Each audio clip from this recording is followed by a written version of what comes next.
ਮੌਲੇ ਨੂੰ ਮੌਲਾ ਨਾ ਮਾਰੇ ਮੌਲਾ ਨਹੀਂ ਮਰਦਾ ਮੌਲਾ ਨਹੀਂ ਮਰਦਾ ਮੌਲੇ ਨੂੰ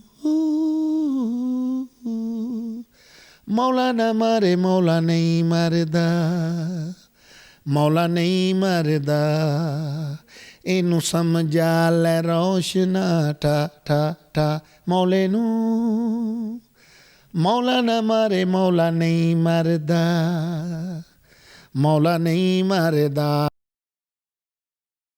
अस्सलाम वालेकुम नाज़रीन, मैं हूं आपका मेज़बान शजुद्दीन। आप देख रहे हैं टीवी टुडे। आज हमारे साथ फिल्म, टीवी और स्टेज के नामवर अदाकार हामिद रंगीला मौजूद हैं। इनसे होंगी चटपटी बातें और स्टेज की दुनिया में आजकल क्या हो रहा है, इस हवाले से भी हम इनसे बात करेंगे। हामिद भाई कैसे हैं? अल्हम्दुलिल्लाह, आप ठीक हैं भाईजान? मैं ठीक ठाक। हामिद भाई ये बताएं, स्टेज जो है ये रोज़ाना की बुनियाद पे बदतर से बदतर क्यों होता जा रहा है? तो अल्हम्दुलिल्लाह ये पिछले दिनों में एक ड्रामा 2 वीक चल रहा है, मौला जट उसका नाम है। तो कोशिश कर रहे हैं कि थिएटर को बेहतर किया जाए, क्योंकि अब जो हमारे बड़े हैं वो कुछ छोड़ गए हैं, कुछ चैनल पर बैठ गए हैं। ठीक है, ये जो ड्रामा मौला जट महफिल थिएटर में हमने किया है, इसमें कम से कम जो आज का दौर चल रहा है ना, इसमें रिहर्सल ड्रामे की होती है 1, 2, हद 3।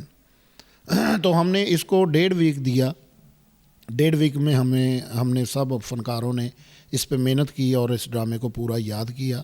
उसमें 35% फैमिली बैठी थी। तो ये सबूत है कि ये काम ठीक हो सकता है अगर हम चाहें तो। इसमें कितनी हकीकत है कि जो स्टेज के प्रोड्यूसर हैं उनको बहुत ज़्यादा प्रमोट कर रहे हैं, जो डांसर लड़कियां हैं? क्या आप समझते हैं कि स्टेज की बर्बादी में इन डांसर लड़कियों का हाथ है और आप जैसे फनकार हैं वो पीछे हटते जा रहे हैं? नसीम विक्की साहब ने ये कहा था कि ये देखो, ये लड़के जो लड़कियों के पीछे नाचते हैं ये दिन रात रिहर्सल करते हैं, तो जो रिहर्सल करेगा उसका काम जो अरूज पर जाएगा। तो वो विक्की साहब की बात बिल्कुल दुरुस्त हुई कि हम लोगों ने इन रिहर्सल नहीं की, हमारे जैसे फ़नकारों ने। तो वो जो उनके साथ कोरियोग्राफर थे उन्होंने लड़कियों को फुल मेहनत करवाई, तो इसलिए वो लड़कियां हैवी हो चुकी हैं। अगर हम मेहनत करेंगे, वो भी हमारी फ़नकारें हैं, ठीक है। हम उनको अगर सिर्फ डांसर कह देंगे तो वो बुरी बात है। वो आर्टिस्ट हैं और वो डांस परफॉर्म करती हैं। अगर हम मेहनत करेंगे तो हम एक बराबर हो जाएंगे या हम उनसे ज़्यादा बढ़ जाएंगे। ये नहीं है कि प्रोड्यूसर बहुत ज़्यादा प्रोटोकॉल लड़कियों को देता। हाँ, बाज़ है जो प्रोड्यूसर ऐसा करते हैं, सारे प्रोड्यूसर ऐसे नहीं हैं। हमारे यूसुफ साहब हैं जो महफिल थिएटर उन्होंने हमेशा ये बात की है कि लड़के जो हैं वो लड़कों की रिस्पेक्ट जो है वो अपनी जगह है, लड़कियों की रिस्पेक्ट अपनी जगह है। इसमें कितनी हकीकत है हामिद भाई के जो लड़कियां हैं डांसर, उनको मुआवजा जो है वो 2 गुना 3 गुना दिया जा रहा है, जो अच्छे से अच्छा मेल आर्टिस्ट है स्टेज का उसको 1% से भी कम दिया जा रहा है? ये हो जाएगा इंशाल्लाह ताला, ये जल्दी, मैंने आपको बताया कि ये जल्दी हो जाएगा। अब भी बड़े हमारे स्टार ऐसे हैं जो लड़कियों से ज़्यादा पैसे लेते हैं, वो कम फ़नकार हैं जो लड़कियों से कम पैसे लेते हैं, और सब फ़नकारें भी ज़्यादा पैसे नहीं लेती। उनमें से भी ऐसे 1-2 आर्टिस्ट हैं जो ज़्यादा पैसे लेती हैं। नासिर चनियोटी, इफ्तिखार ठाकुर जैसे फनकार जो हैं वो स्टेज को छोड़ते जा रहे हैं, इसकी क्या वजह? वो उनकी मसरूफियत ज़्यादा है, क्योंकि नासिर भाई और ठाकुर साहब, नसीम विक्की साहब, या जितने भी हमारे फ़नकार हैं, कैसर पिया साहब, इनको इंडियन फिल्में मिली हैं, पाकिस्तानी फ़िल्में मिली हैं, ठीक है। फिर वो टेलीविज़न पे भी काम करते हैं, उनके पास वक्त नहीं है कि वो स्टेज को वक्त दे सके। नासिर चनोटी जैसा फ़नकार आपको पूरे रुए ज़मीन पर नहीं मिलेगा। जिसकी हम बात करें एक से एक बढ़कर है। विक्की साहब जैसा फ़नकार, ठाकुर साहब जैसा फ़नकार, ठीक है। ये जितने भी फ़नकार हैं हमारे सीनियर हैं, मोस्ट सीनियर हमारे, ये बहुत बड़ी दुनिया है और बहुत बड़े ये शाकार दिखाने वाले लोग हैं ये। अच्छा अहमद भाई, ये बताएं कि मौला जट ड्रामा स्टेज जो आपने किया है, बड़ा खूबसूरत ड्रामा, मैंने खुद भी इसको देखा है। तो इसमें बड़ा सीरियस सा रोल आपने किया है, वैसे ही मौला जट बने हैं जैसे ओरिजिनल मौला जट थे। तो स्टेज पे तो कॉमेडी चलती है, तो आपने थोड़ा सा उसमें कॉमेडी क्यों नहीं लाए? 99 से लेकर अब तक मैंने कॉमेडी ही की है, ठीक है। तो ये जो ड्रामा था ये हमारे लिए चैलेंज था और मरहूम सुल्तान रई साहब को ट्रिब्यूट किया ये। इसमें भी अगर मैं मौला जट वो ही करता, शुगल मेले वाला, तो फिर पब्लिक ने इसको पसंद तो करना था, लेकिन जो हमारे काम को समझने वाले लोग हैं ना, उनसे हमें दाद नहीं मिलनी थी। उन्होंने सोचना था ये वही हुआ है, पहले खड़ा कर दिया है, तेरा मुंह इंज होंदा, तेरा मुंह इंज होंदा, ये जो भी जुगतें चल रही हैं। आपको एक माह के लिए वज़ीर आज़म पाकिस्तान बना दिया जाए तो क्या करेंगे अपनी आवाम के लिए? सबसे पहले आपने अच्छा सवाल किया, मैं करना चाहता हूँ। मुझे ना बहुत दुख होता है जब ये बाज़ारों में मैं जाता हूँ ना, तो ये जो औरतों का सामान इन्होंने ऐसे सरेआम भी लगाया होता है, ठीक है ना।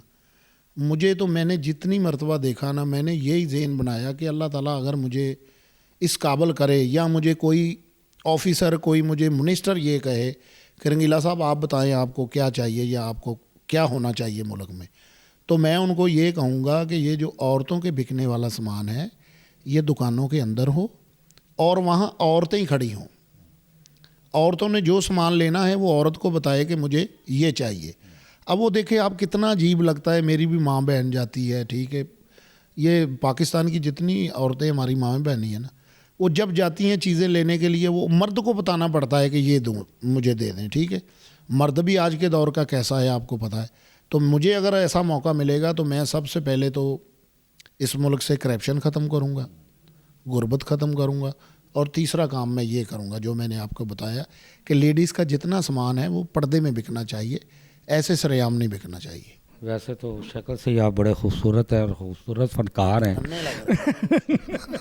तो मैं चाहता हूँ कि अपनी कोई खूबसूरत आवाज़ में कोई अपना सॉन्ग सुनाएं अपने नाजरीन को। जी जी, मैं ये मेरा जल्द इंशाल्लाह ताला ये गाना मेरा आ रहा है, मौले जट पर ही मैंने बनाया है।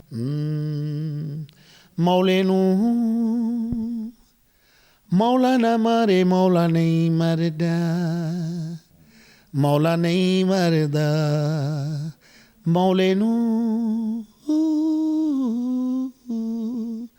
मौला ना मारे, मौला नहीं मरदा, मौला नहीं मरदा, इनू समझा ले रोशना ठा ठा ठा, मौले नू मौला ना मारे, मौला नहीं मरदा, मौला नहीं मरदा, वैरियां दे पोतरे मारे, तेरे दोतरे भी मार देवांगा, मौले नू मौला ना मारे, मौला नहीं मरदा, मौला नहीं मरदे। वाह वाह वाह, बहुत खूबसूरत, बहुत खूबसूरत। अच्छा अहमद भाई, ये बताएं कि हसीनों में काम करते हैं, कभी किसी ने दिल तो नहीं तोड़ा? अल्हम्दुलिल्लाह मेरा स्कैंडल कोई नहीं है, ठीक है। दूसरे नंबर पे मैंने जो अपनी मर्ज़ी से शादी की है, मेरे बच्चों की वो माँ है, मेरी जान है, मेरी ज़िंदगी है, तो इसलिए दिल तो तब तो टूटेगा ना जब किसी के साथ दिल लगाएंगे। ये हमारी कुलीग हैं, हमारी दोस्त हैं, गपशप होती रहती है, लेकिन इस हद तक नहीं कभी वो पहुँचे या हम पहुँचे कि दिल टूट जाए। कोई खूबसूरत सी जुगतें जो हैं आपकी, बड़े फेमस स्टेज ड्रामे? मैं आपको एक शॉर्ट सा लतीफ़ा सुनाता हूँ। मेरा एक दोस्त था, तो डॉक्टर के पास गया, तो डॉक्टर ने उसका बाजू पकड़ के कहा, ओहो हो, तुम तो बहुत ज़्यादा बीमार हो गई। अच्छा भी आपने देसी घी छोड़ देना है, आपने दूध छोड़ देना है, आपने छोटा गोश्त छोड़ देना। मेरा दोस्त कहता, आप मेरा बाजू छोड़ दें। उसके बाद फिर एक खान साहब को बहुत ज़्यादा बुखार चढ़ गया, तो खान साहब डॉक्टर के पास गया। डॉक्टर ने कहा, कब से बुखार है? वो कह रहा 2-3 महीने हो गए मुझे बुखार ने बहुत, देखे ना मैं कमज़ोर भी हो गया हूँ। तो डॉक्टर ने उसको बहुत महंगी सी मेडिसिन लिख के दे दी और कहता देसी घी खाना है, दूध पीना है, शहद पीना है, छोटी मक्खी का बादाम खाने हैं। वो पर्ची लेके घर आ गए। उनकी वाइफ ने कहा, डॉक्टर ने आपको क्या कहा? कहना, मुझे डॉक्टर ने जवाब दे दिया। ये थे हमारे फिल्म, टीवी और स्टेज के नामवर अदाकार हमर रंगीला, जिनकी आपने चटपटी बातें सुनी। अब अपने मेज़बान शहीउद्दीन को इजाज़त दीजिए। खुदा हाफिज़।